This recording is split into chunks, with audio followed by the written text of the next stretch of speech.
Iniciamos así nuestra quinta y última unidad, la cual se llama Historia Contemporánea, siglos XIX y XX.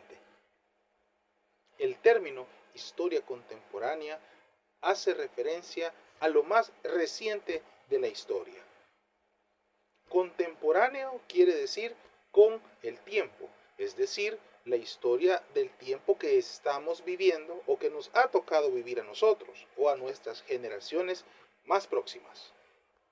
En este breve video vamos a hablar específicamente del siglo XIX, el cual es el siglo marcado por unos fenómenos de suma importancia que tienen las consecuencias que estamos viviendo hasta el día de hoy. El siglo XIX estuvo marcado por lo que se conoce como la Revolución Industrial, la cual se ha dividido en distintas etapas. También es el siglo de la globalización y el siglo de la expansión del capitalismo. Vamos a hablar brevemente de cada una de estas cuestiones. En primer lugar está la Revolución Industrial. Se conoce así a un movimiento político y económico marcado por el desarrollo de la tecnología, específicamente en Europa y en Inglaterra. Se ha dividido en varias etapas. Hay quienes opinan que hasta el día de hoy estamos en la quinta revolución industrial. Sin embargo, a nivel de la historia, se maneja que la primera revolución industrial fue la del motor a vapor, es decir, cuando se creó el motor a vapor. A principios del siglo XVIII, Inglaterra era el país más rico del mundo y más poderoso. Tenían distintas colonias alrededor del mundo y producían numerosos artículos de exportación. Sobre todo, la riqueza estaba en la minería de metales preciosos. Fue a principios del siglo XIX cuando el ingeniero Thomas Newcomen inventó el motor a vapor. El motor a vapor vino a revolucionar la producción, sobre todo textil, porque era bien sabido que Inglaterra producía ropa, textiles, telas de gran valor. Los campos de algodón eran enormes y se trabajaba de manera artesanal, sobre todo por mujeres, mano de obra femenina, las hilanderas.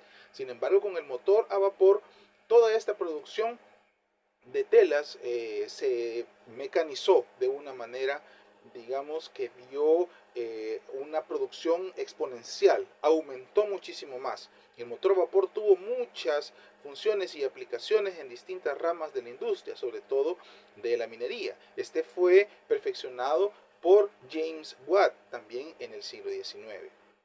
Luego del motor a vapor, siempre en Inglaterra, se inventó lo que se conoce como la locomotora.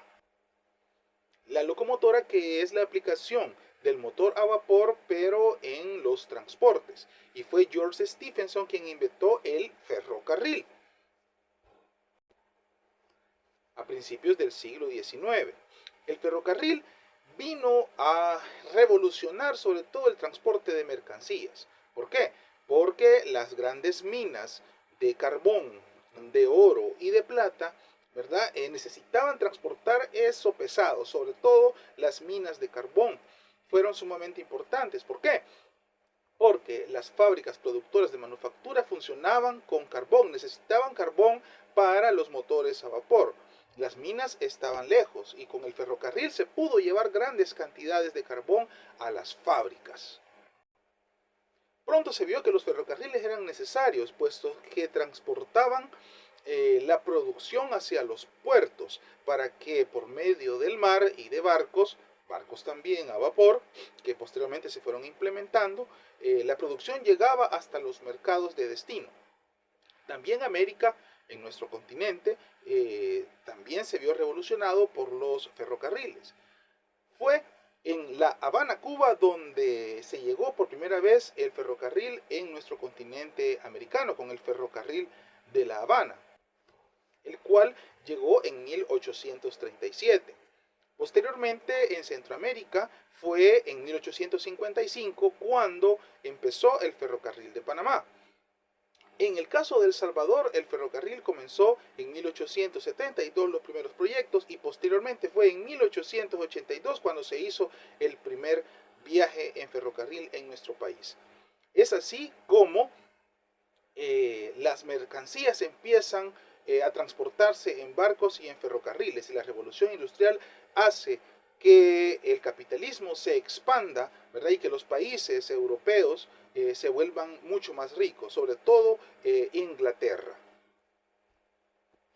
A la par de la expansión de los ferrocarriles, ¿verdad? Y de la producción, ¿verdad? Vino también la globalización, ¿verdad? La globalización, que es la creación de un mercado mundial. La globalización es un término económico y político.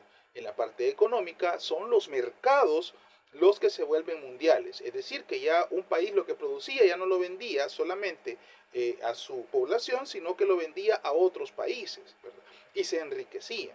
El sistema financiero se volvió también global. El Salvador trató de insertarse a este mercado global con la agroexportación, sobre todo de café. En el caso de otras repúblicas como Guatemala, como Panamá, Nicaragua e incluso Costa Rica, se produjo a gran escala también café, pero sobre todo banano, ¿verdad? Por eso es que a veces se nos llama repúblicas bananeras. En El Salvador se produjo, pero muy poco, ¿verdad? Aquí fue el café lo que dio riqueza, y por supuesto que los ferrocarriles ayudaron a transportar la carga de café que se cultivaba en las haciendas del interior del país hacia los puertos, y de ahí transportarlo por barco hacia su destino, que era en Europa y en Estados Unidos. Es decir, que el siglo XIX fue el siglo de la expansión, primero de la tecnología, posteriormente de la globalización con los mercados internacionales y también de la expansión del capitalismo.